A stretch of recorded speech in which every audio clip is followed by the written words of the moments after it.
They sent me to watch humans in war. I wish I hadn't gone. Velix stood before the High Council chamber, his forearms folded behind his back in the traditional posture of respect. And he listened as the elder speaker assigned him what they called a great honor, though he suspected it was anything but that. For the Korath Collective had been studying warfare across the galaxy for over 10,000 years. And in all that time, they had cataloged the battle tactics of more than 3,000 different species, documenting everything from the ritualistic combat of the Vorn to the chemical warfare of the Silexian hives. And now they wanted him to observe a species called humans the Elder. Speaker's voice echoed through the crystalline chamber as she explained that humans were a young species, barely 2 centuries into their expansion beyond their home system, and they had stumbled into a border conflict with the Draven Empire, which meant they would almost certainly be destroyed within a matter of weeks, perhaps days. And the Korath needed someone to document the extinction, for their Archivesphalics had heard of the Draven before, a brutal species known for their overwhelming military force and their complete lack of mercy. And he understood why the Council considered this assignment routine, for no species in recorded history had ever successfully resisted a full Draven assault. And the humans were outnumbered by a ratio of 15 to 1. According to the preliminary reports, he accepted the assignment with a formal bow, hiding his disappointment behind the neutral expression his people had perfected over millennia of observation. And within 3 cycles, he found himself aboard a small observation vessel heading toward a contested world called Valen 4. The journey took 6 days through the winding corridors of hyperspace, and Velix spent the time reviewing everything the Korath had gathered about humanity, which turned out to be surprisingly little, for humans had only made contact with the wider galactic community 40 years earlier, and most species had dismissed them as unremarkable. A civilization of modern intelligence with outdated technology and primitive social structures. Their military capabilities were listed as minimal. Their fleet composition was described as obsolete, and their ground forces were characterized as poorly equipped compared to major powers. So Velix prepared his recording equipment and settled into his role as a detached observer, expecting to witness nothing more than another predictable tragedy in the long history of galactic warfare when his vessel dropped out of hyperspace. Above Valen 4, Velix immediately noticed something strange, for the human defense fleet had not retreated to a safe distance as military doctrine would suggest, and instead they had positioned themselves directly between the planet and the expected arrival point of the Draven Armada, a formation that made no tactical sense whatsoever. He requested permission to dock at the human orbital station, identifying himself as a neutral observer from the Korath Collective. And to his surprise, the humans granted access without hesitation, almost as if they did not care who witnessed their final hours.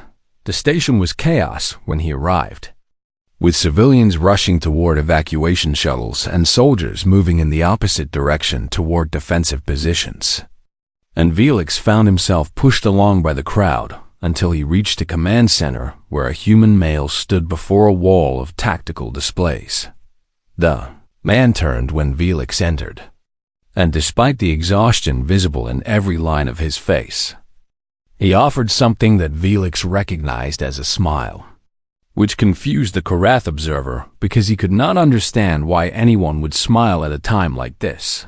The human introduced himself as Commander Kevin Price, and he explained that he was coordinating the evacuation of over 200,000 civilians from the planet's surface, a task that would take at least 70 hours to complete. Though the Draven fleet was expected to arrive in less than 40, Velix asked the obvious question, wondering why the humans did not simply surrender and negotiate terms. For surely some of the population could be saved through diplomatic means. And Kevin Price looked at him with an expression that Velix could not interpret before answering. He said that the Draven did not negotiate. that they had already destroyed 3 human colonies without accepting any offers of surrender, and that the people of Valenfor would rather die fighting than kneel before butchers, which Felix recorded in his notes as an example of irrational species behavior driven by emotional rather than logical decision-making over the next several hours. Felix shadowed Commander Price as he moved through the station, speaking with soldiers and civilians alike, and the Koreath observer noticed something peculiar about every interaction.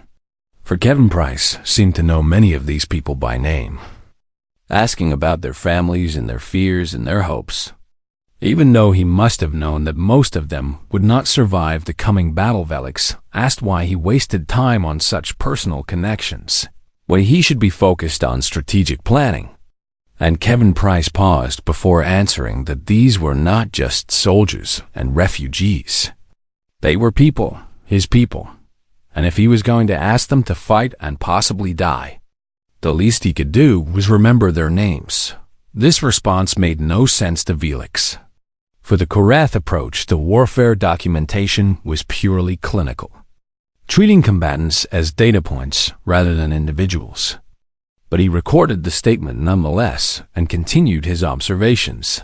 The Draven fleet arrived 3 hours earlier than expected, dropping out of hyperspace in a formation that blotted out the stars.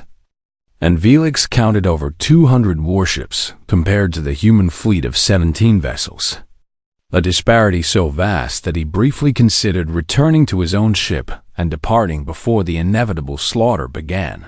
But something kept him at the observation post. Perhaps professional curiosity, or perhaps something else he could not name. And he watched as the human fleet moved to intercept the Draven Armado commander. Kevin Price stood at the main display, his hands clasped behind his back. And when his communications officer reported that the Draven were demanding immediate surrender, he simply shook his head and ordered all channels opened so that every human ship and every person on the planet below could hear what he said. Next, his voice was steady as he spoke, saying that they would not surrender today, that they would fight for every kilometer of space and every meter of ground, that they would make the Draven pay for every life they tried to take, and that, even if they fell, they would fall standing. Felix expected the humans around him to despair at these words, for surely they understood that they were facing certain death. But instead he saw something else entirely, something that made his secondary hearts beat faster with an emotion he did not recognize. Saw them straighten their shoulders and lift their heads and look at each other with expressions that contained no fear, only determination. And in that moment Felix realized that he had fundamentally misunderstood something about this species. He prepared to document what he assumed would be a quick and brutal defeat. But as the first human ships engaged the Draven vanguard, he began to suspect that his reports would contain something far different than the routine extinction event the High Council had expected. They sent me to watch humans in war. I wish I hadn't gone. The battle began with fire blooming across the darkness of space, and Felix watched through the observation deck windows as the tiny human fleet threw itself against the Draven Armada with a ferocity that defied all logical analysis. For these ships were outgunned and outmatched in every possible way. Yet they fought as though victory was not only possible, but certain. He had studied over 3,000 species in his training, memorizing their combat doctrines and their tactical philosophies. And in all those records, he had never seen anything like what the humans were doing. For they did not fight like soldiers following orders. They fought like something else entirely, something primal and terrifying. The first human ship to fall was a small frigate called the Cornerstone, and Felix recorded the moment of its destruction with clinical precision, noting the angle of the killing shot and the estimated casualty count. But then something happened that made him pause his documentation as the Cornerstone broke apart. Its escape pods launched not toward the safety of the planet but toward the nearest Draven vessel. And when the pods reached the enemy ship, they detonated. taking out the Draven's sensor array and leaving it vulnerable to attack from the remaining human ships. Velix checked his instruments 3 times before accepting that what he had witnessed was real. For those escape pods had contained living crew members who had chosen to sacrifice themselves rather than flee to safety. And this was not a tactic found in any database he had ever accessed. The battle continued for hours. And with each passing moment, Velix found himself more disturbed by what he observed. For the humans refused to retreat, even when retreat was the only logical option. And they kept fighting even when their ships were crippled and burning. A destroyer called the Reliant caught his attention when its main weapons were destroyed by a direct hit, leaving it defenseless against the Draven cruiser bearing down on it. And Velix fully expected the captain to surrender or attempt to withdraw. But instead, the ship accelerated directly toward the enemy. He later learned that the captain was a woman named Lisa Monroe, 43 years old with 2 children waiting for her back on Earth. And she had ordered her crew to abandon ship when she realized what needed to be done. But the communications logs showed that more than half of them refused to leave her. The Reliant struck the Draven cruiser at full speed, and both ships vanished in a ball of nuclear fire that temporarily blinded every sensor in the system. And Velix sat in stunned silence as he tried to process what he had just witnessed. He pulled up Lisa Monroe's service record and found nothing remarkable. Just an ordinary human officer with an ordinary career. No special commendations or unusual history. And yet she had just performed an act of sacrifice that would have been considered legendary among most species. In the galaxy, Commander Kevin Price appeared beside him at the observation window, his face lit by the distant flashes of continuing combat. And Velix asked him how Lisa Monroe could do what she had done, how any rational being could choose certain death over survival. Kevin Price was quiet for a long moment before responding that Lisa had known the cruiser was about to fire on the evacuation ships, that if she had not stopped it, then thousands of civilians would have died, and that for humans, there was no choice more clear than protecting the innocent. Velix wanted to argue that this was still irrational behavior, that one life should not be traded for many when there might be other options. But before he could speak, his attention was drawn to reports coming from the planet's surface.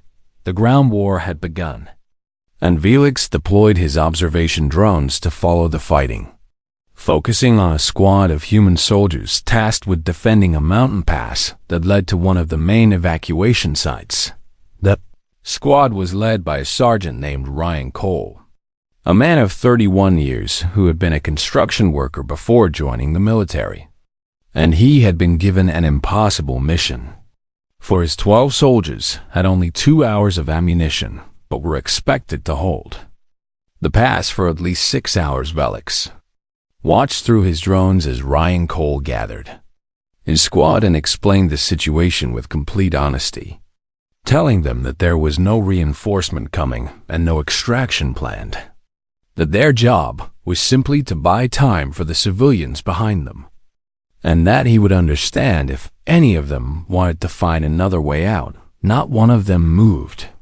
And when Ryan Cole nodded and took his position, his soldiers followed without hesitation, settling into defensive formations that Velix recognized as outdated but effective. The Draven ground forces arrived an hour later, a column of armored vehicles and infantry that outnumbered the human squad by more than 50 to 1. And Velix prepared to document what he assumed would be a quick massacre. Instead, he watched the human soldiers fight with a precision and determination that shocked him. For they made every shot count, and they held their ground, even as the Draven pushed closer and closer. And when their ammunition began to run low, they switched to single shots instead of automatic fire. The hours passed, and the squad shrank as soldiers fell one by one. But the survivors kept fighting, pulling weapons and ammunition from their dead comrades, and continuing the defense without pause. By the 5th hour, only 3 soldiers remained, including Ryan Cole and a young man named Tyler Brooks, who Velix estimated to be no older than 20. and they had exhausted their last bullets 10 minutes earlier. Felix expected them to retreat then, for there was no shame in withdrawal when the ammunition was gone. But instead, he watched Ryan Cole pick up a combat knife and move toward the Draven lines. Tyler Brooks followed him, and so did the third soldier, a woman whose name Felix never learned because she fell in the first minute of hand-to-hand combat. But Ryan Cole and Tyler Brooks kept fighting with blades and fists and rocks and anything else they could find. Ryan Cole died holding a Draven soldier in a chokehold, while two others shot him in the back. And he did not release his grip until his body stopped moving. Tyler Brooks fought alone after that, bleeding from wounds that should have been fatal, and Felix watched him hold a narrow section of the pass for 40 minutes by himself, killing Draven soldiers with his bare hands. When his knife finally broke, the young man finally fell when a Draven officer shot him from behind, and Felix zoomed his drone camera closer to capture the moment of death, expecting to see fear or pain or despair on the human's face. Instead, Tyler Brooks was smiling, his eyes fixed on something behind the Draven lines.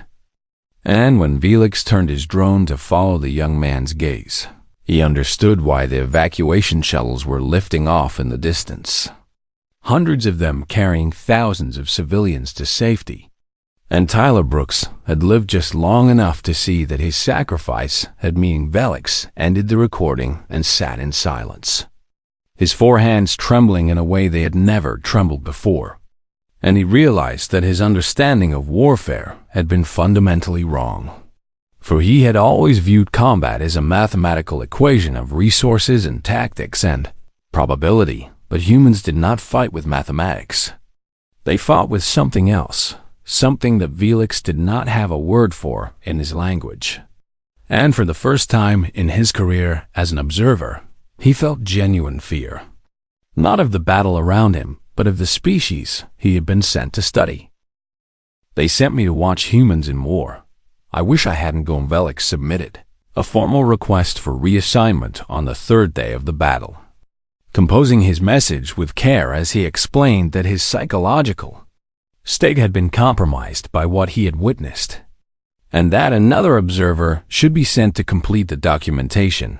The response from the High Council arrived within hours, and it was not what he had hoped for, because instead of granting his request, they ordered him to embed more deeply with the human forces, explaining that his observations were unlike anything in the Korath archives, and that the data he was gathering was too valuable to abandon.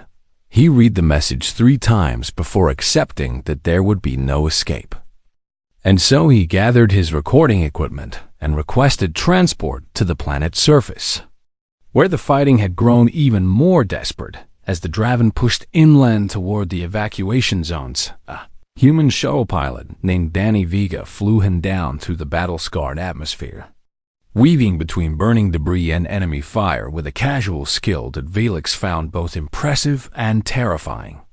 And when they landed at a Ford operating base, the pilot wished him luck with a grin that seemed entirely inappropriate for the circumstances. The base had been established around a small valley that held one of the few remaining field hospitals, and Felix made his way through the chaos of wounded soldiers and exhausted medics until he found the person in charge, a doctor named Amy Walsh, who looked like she had not slept in days. Dear Walsh was a small woman with gray hair and steady hands, and she barely glanced at Felix when he introduced himself as an observer, simply nodding and telling him to stay out of the way while she worked on a soldier whose chest had been torn open by shrapnel. Felix watched her operate with a precision that rivaled the best surgeons of any species he had studied.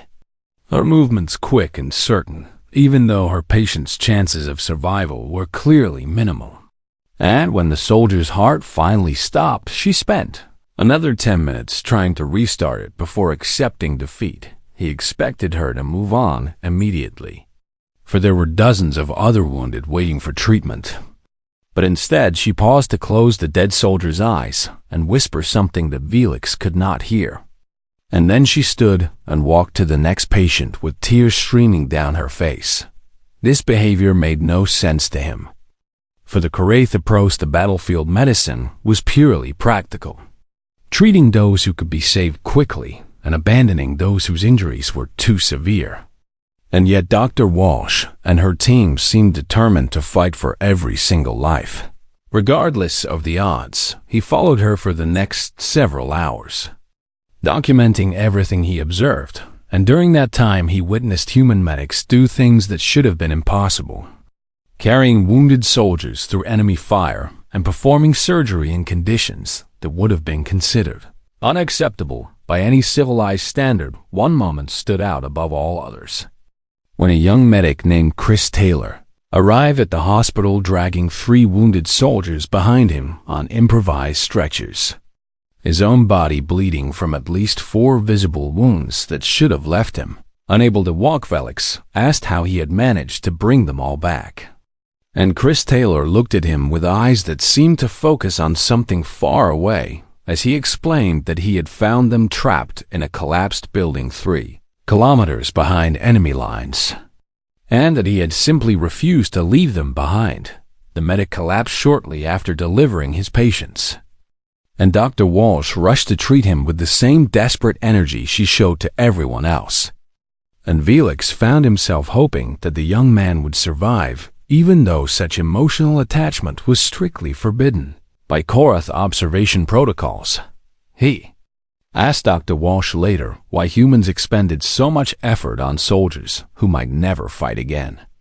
Why they risked healthy personnel to rescue the wounded when logic dictated that resources should be conserved for those who could still contribute to the defense. Her response haunted him for the rest of his life, because she stopped what she was doing and looked at him with an expression that contained something he could not identify. And she said that they were not resources. They were people. They were fathers and mothers and sons and daughters. And every single one of them mattered. Velix tried to explain that this was not an efficient approach to warfare, that the Draven would simply overwhelm them if they continued to divide their attention between fighting and caring for the wounded. But Dr. Walsh cut him off before he could finish. She said that if they stopped caring about each other, then they had already lost. That the whole point of fighting was to protect the people they loved, and that a victory won by abandoning their humanity would not be a victory at all. He did not understand her words. Not truly, but he recorded them in his notes and continued his observations. The attack came at midnight, when the Draven finally located the hospital and sent a strike force to destroy it. And Velix found himself trapped in the center of the compound as enemy soldiers poured through the perimeter. What he witnessed then changed him in ways he could not have anticipated. For the doctors and nurses of the field hospital did not flee or surrender.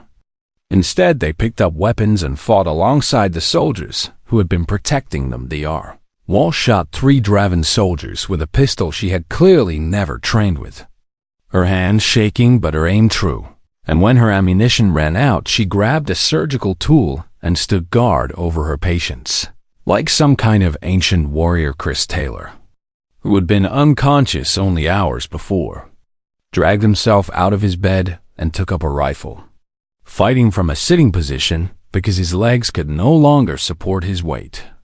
And he held the eastern entrance for nearly 20 minutes until reinforcements finally arrived. Even the wounded fought, those who could still hold weapons taking up arms from their beds and firing at any enemy who breached the walls. And Velix watched a man with no legs pull himself across the floor to retrieve a fallen rifle and continue shooting. The attack was eventually repelled, but the cost was terrible, with over half the hospital staff dead and many of the patients killed in their beds. And Velix stood among the bodies and the blood and the crying survivors and felt something break. Inside him, he had studied warfare for his entire adult life, viewing it as an abstract phenomenon to be cataloged and analyzed. But standing in that hospital, he finally understood that there was nothing abstract about it, that every data point in his records represented a living being who had loved and feared and hoped. The humans around him were not fighting because they thought they could win. They were fighting because they could not bear to abandon each other. And that simple truth was more terrifying than anything Felix had ever encountered. He began having nightmares that night, dreams filled with the faces of the dead and the sounds of battle. And when he woke in the darkness of the human camp, he found himself weeping for the first time in his life. Felix had been sent to document a minor conflict. But what he had found was something far more significant. A species that defied every model of behavior in the Korath archives. And he knew that his report would either be dismissed as exaggeration or received as the most important observation in the history of his people. He was no longer certain which outcome he preferred. They sent me to watch humans in war. I wish I hadn't gone. The war entered its second week. And against all probability, the humans were still fighting. Their ragged defense holding together through sheer determination, even as their numbers dwindled and their supplies ran low. And Felix found himself marveling at their resilience, even as he documented their losses. Draven commanders grew frustrated with the unexpected resistance. For their original timeline had predicted complete conquest within 5 days. And now they were facing mounting casualties and growing unrest among their own troops, who had expected an easy victory. Felix monitored Draven communications as part of his observation duties, and he noticed a shift in their tactical discussions that filled him with dread, because the enemy commanders had decided to employ a strategy that had broken the will of dozens of species throughout the galaxy. They began targeting the civilian evacuation ships. The first attack came without warning.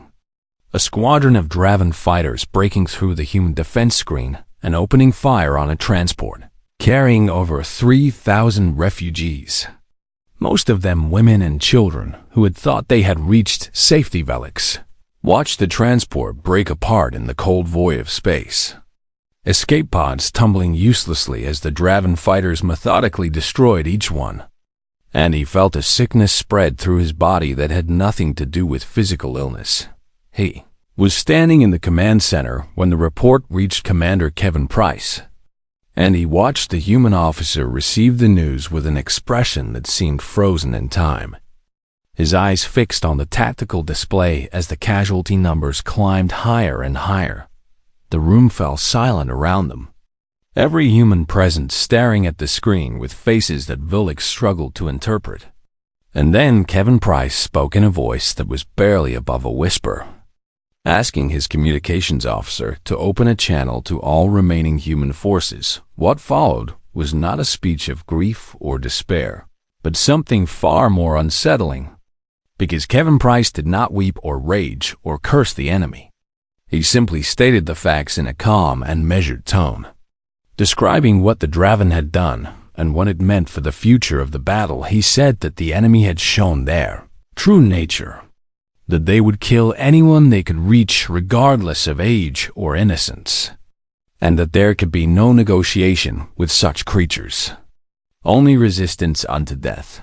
Then he said something that Felix would never forget, a simple statement that seemed to change the very atmosphere of the room. For he said that the Draven had made a mistake, that they had thought targeting civilians would break human morale, but instead they had awakened something else entirely. The response from the human forces was immediate and terrifying.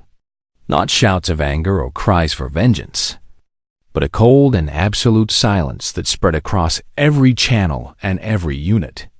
A silence that spoke louder than any words. Felix had studied hundreds of species who practiced psychological warfare, who used fear and intimidation as weapons against their enemies. But he had never seen anything like what happened among the humans in the hours that followed. Colonel Nathan Ellis arrived at the command center shortly after the announcement.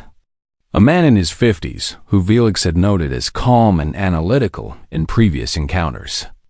And he gathered the remaining commanders for a tactical briefing that Felix was permitted to observe. The plan that emerged was not defensive. It was a full counterattack against Draven positions that military doctrine would have considered suicidal. For the humans were still outnumbered and outgunned by a significant margin when one of the junior officers questioned the wisdom of the plan. Nathan Ellis looked at her with eyes that contained something Felix had never seen before. Something that made the Karath observer step backward involuntarily. And the colonel said that wisdom had nothing to do with that the Draven had killed their children. That there was no response to such an act except total and unrelenting war. And that every human soldier who could still hold a weapon would fight until either the enemy retreated or they were all dead. The counterattack began at dawn, and Felix followed it through his observation drones with a mixture of horror and fascination. Because the humans were not fighting like a military force anymore. They were fighting like something out of the ancient myths his people told to frighten. Children pilots flew their damaged ships directly into enemy formations, detonating their reactors at point-blank range and taking dozens of Draven vessels with them. And not one of them hesitated or showed any sign of fear. Ground forces charged fortified positions that should have been impenetrable, absorbing casualties that would have broken any other army. And somehow they kept coming, wave after wave of soldiers who seemed to have forgotten that death was something to be avoided. Sergeant Megan Cruz led an assault on a Draven command post that was protected by 3 defensive lines and over 1,000 enemy soldiers, and she broke through all of them in less than 4 hours, losing 2/3 of her force, but never once considering retreat. Felix watched her plant the human flag on the ruins of the enemy bunker, her uniform soaked with blood that was both hers and her enemy's. And she stood there for a long moment, staring at the Draven corpses around her with an expression that contained no satisfaction, only cold determination. The Draven began to fall back, not because they were defeated in any tactical sense, but because their soldiers had started to refuse orders.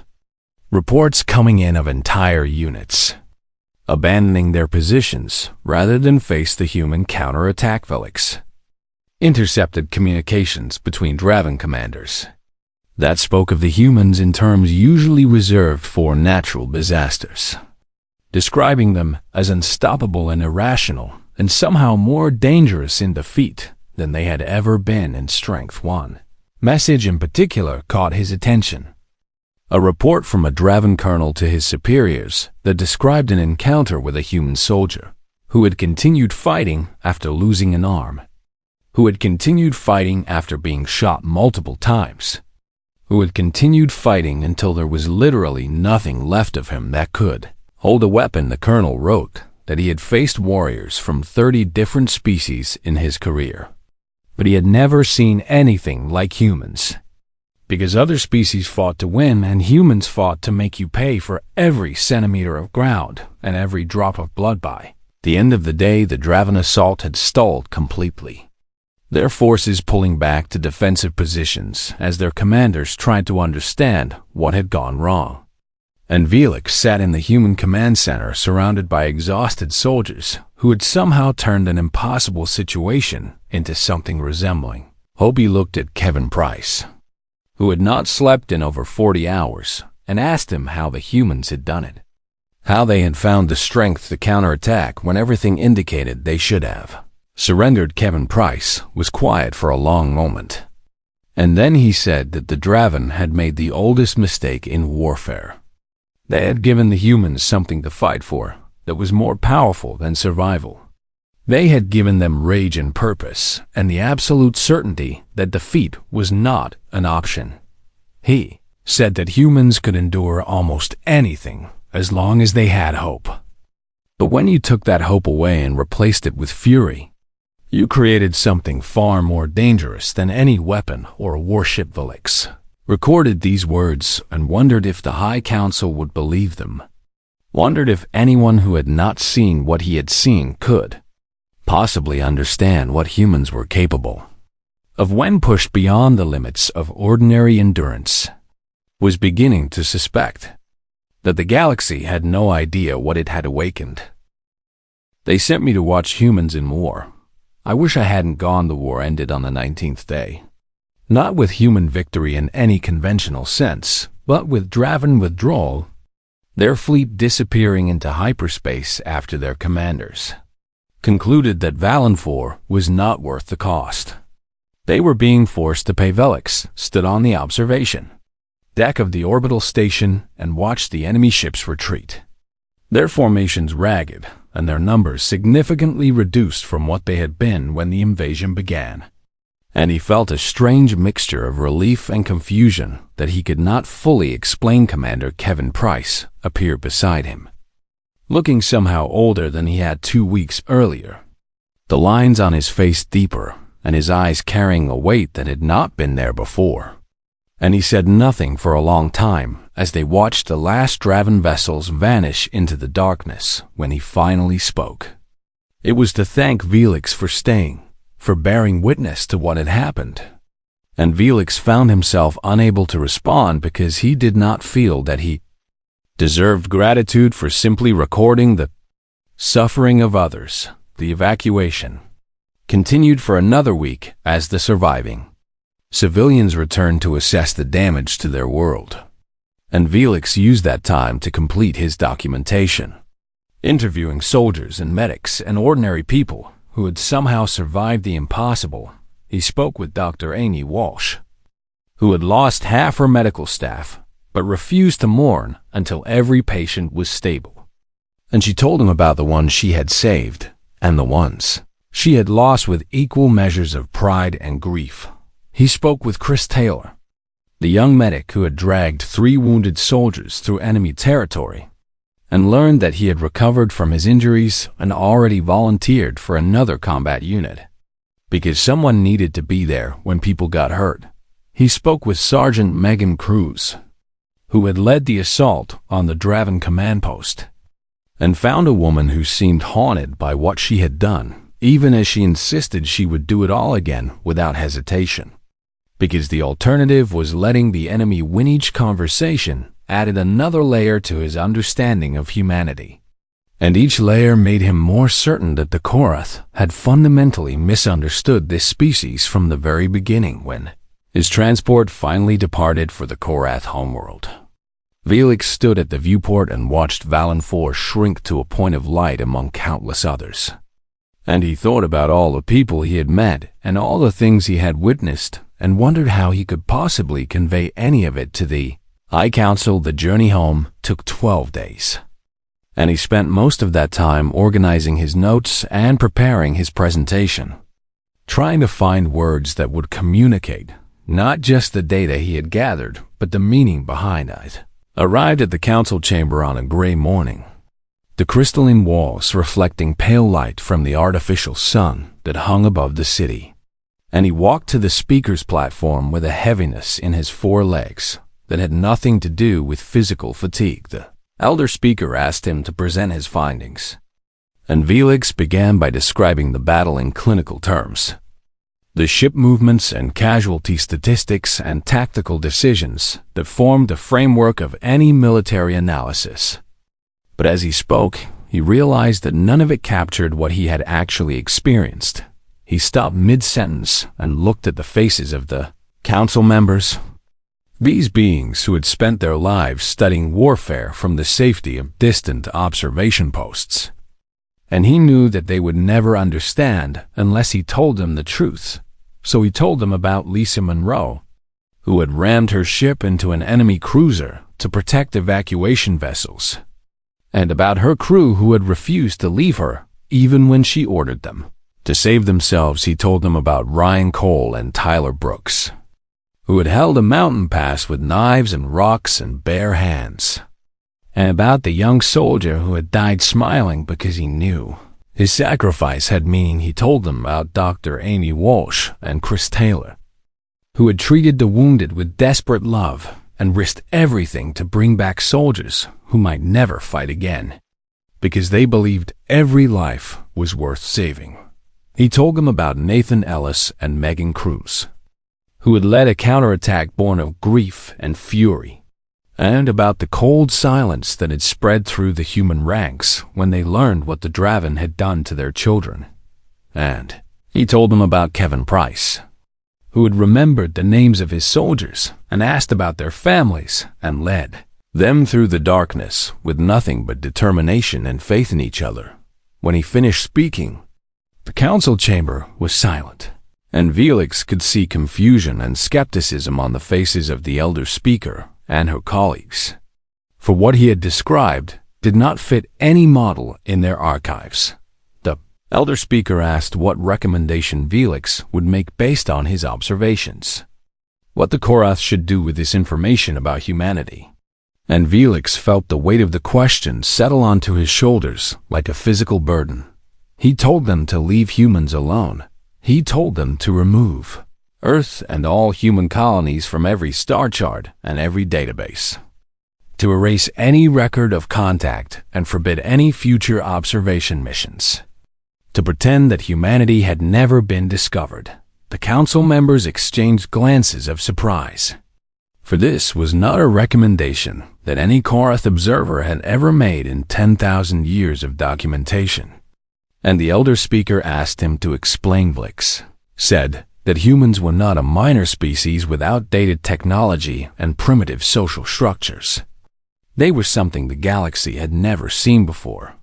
A civilization that did not fight to win but fought because they had something worth dying for. He said that other species calculated the odds before committing to battle, but humans did not calculate. They simply decided what they were willing to sacrifice and then made that sacrifice without hesitation. He said that the Draven had one of the most powerful militaries in the known galaxy, and they had fled from a human colony world not because they were defeated but because they were afraid. He told the council that humans loved their families and their friends and their fellow soldiers with an intensity that made them capable of things no rational species would consider, and that this love made them the most dangerous beings Felix had ever encountered. He said that as long as the Korath remained friends of humanity, they had nothing to fear, but that if they ever became enemies, if they ever gave humans a reason to fight against them, then nothing in the archives would prepare them for what would follow. The council deliberated for 3 days before accepting his recommendation, and Felix submitted his resignation from the observation corps. On the same day the decision was announced, he never spoke of humans publicly again, but he dreamed of them often in the years that followed. Dreams filled with the faces of the people he had met and the things he had witnessed. Dreams that woke him in the darkness with tears on his face and a strange ache in his chest. In his dreams he saw Tyler Brooks smiling as the evacuation shuttles lifted off behind him, and he saw Kevin Price standing at the observation window with the weight of 200,000 lives on his shoulders. And he saw Amy Walsh closing the eyes of the dead with trembling hands, and in his dreams he asked himself the same question over and over, wondering what he would have done if he had been born human, wondering if he would have had the courage to fight the way they fought, to love the way they loved, to die the way they died. He never found an answer, but he woke each morning, grateful that humanity considered the Korath their allies, grateful that he had been permitted to witness their struggle and survive it, and he woke each morning terrified, deeply and genuinely terrified, of what would happen to the galaxy if humans ever decided to stop defending and start conquering. For he had seen what they could do when they were protecting the things they loved, and he knew with absolute certainty that no power in the universe could stop them if they ever turned that same ferocity toward expansion. The galaxy did not know it yet, but humanity was the most important discovery in the history of the Korath Collective, and the wisest thing the Korath could do was hope that humanity never realized just how powerful they truly were.